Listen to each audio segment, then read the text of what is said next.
If you were to define what social development or development means to you, what would you think? For me, development, I don't really know. Developed society, they're very utopic, right? So I don't think, at least in my country, you can achieve them. But a developed society get to have equal access to education, not mass schooling. Egypt is very similar to Nigeria in the sense that mass schooling is a business. So we have private schools everywhere. I went to a private school, and private schools come to the point where they are tailored for multiple economic classes. So I was like middle class, and I still managed to go to a private school. The same is happening with colleges, and I think that goes back to the question of like what knowledge gives you more opportunities. Here, for example, the higher GPA you have, the better university you go to. In Egypt, the higher GPA you have, the higher the field is. So if you get 100% in your high school diploma, you can go to medicine and so on. The lower GPA you get, you will go to study a field that is considered less. So that's like English literature, Arabic literature, and so on. And that determines your social class. So for me, if I were to hope for my society to be developed, I would hope that one, this knowledge hierarchy wouldn't exist. So everyone would get to study the field they think they can excel in without having a number determine that.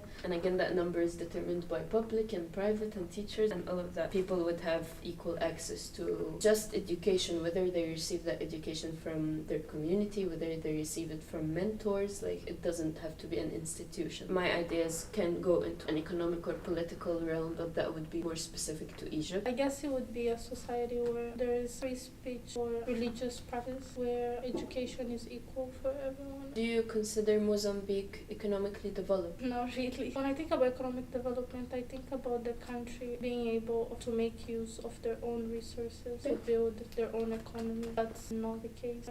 Most of companies that run those types of business with minerals and other resources are Western companies. So petroleum, diamonds, gold, I would say France, Switzerland. I'd prioritize equity more because I feel like the disparity between economic classes is too much. It's a cycle. You're born into it and you don't even get access. You don't get the opportunities to make your life better if you're not well off, quote unquote, if you don't know the right people. The rich stick to the rich. The poor die poor. More economically stable and knowing better how to use our natural resources instead of importing a lot of things, and our government is very unstable. I feel like people with education just leave Nigeria, work from within is too hard, and they make it very frustrating to actually help the government. People who are working in general, like, we know how to frustrate people. I feel like here, maybe certain things are simpler to achieve, finding a job and all those things. They're like, they're higher paying, obviously, when you're working here and you're working there, you're making significantly more. Even though American healthcare is rubbish, it can be better. There are more systems in place here than there. Because this is very common in Egypt. Do you guys also have pro-government TV channels? Oh, yes. Did the anti-government channel not talk about development a lot? Only when it comes to the agriculture sector or technology sector. The way development is portrayed is kind of economic. Yeah. Also, when aid is provided to help building new schools. There is pro and anti-government channels, but majority of the news is from social media. That's where the reality of things gets shown. A lot of all these politicians and stuff, they basically do photo ops. Building these schools or roads or whatever, the reality of situations or protests, people's genuine experiences with those type of things are mostly shown on Twitter. Egypt is similar and different to both countries in a way, so we don't have anti-government channels at all. We only have pro-government channels because dictatorship. Development is a word that is very regularly occurring, like, oh, the president is doing this, pushing us to development. And it's usually building bridges and new cities in the desert, and development for us is concrete. It's in buildings, it's tangible, it's things we spend money on. Do they talk about development a lot? Do they push a certain conception of it? Honestly, I feel like they try to avoid the conversation of money or like concrete plans of what they're doing. Especially if the money is given by someone else. Yeah, especially if we know you're taking your kids out, going on vacation with that money. I'm hearing more defeat. I hear that all the time, like there's no hope for this country. I think it's the same case in Mozambique also, especially now. Growing up, my parents would never mention that word a lot. My grandparents would always complain how the country never really got better even after independence. Looking at my parents' point of view, for them it kind of got better because after independence, the whole country went into a whole reconstruction. They had some hard time. By the time I was born, them looking at how the country was, I think it was something like, oh, I think we will get better. better. It has gotten better now. I think it will just keep on getting better. But that's not what is happening now. My grandparents, they always complain of how the country is never got better and how things were actually better. It was still being colonized.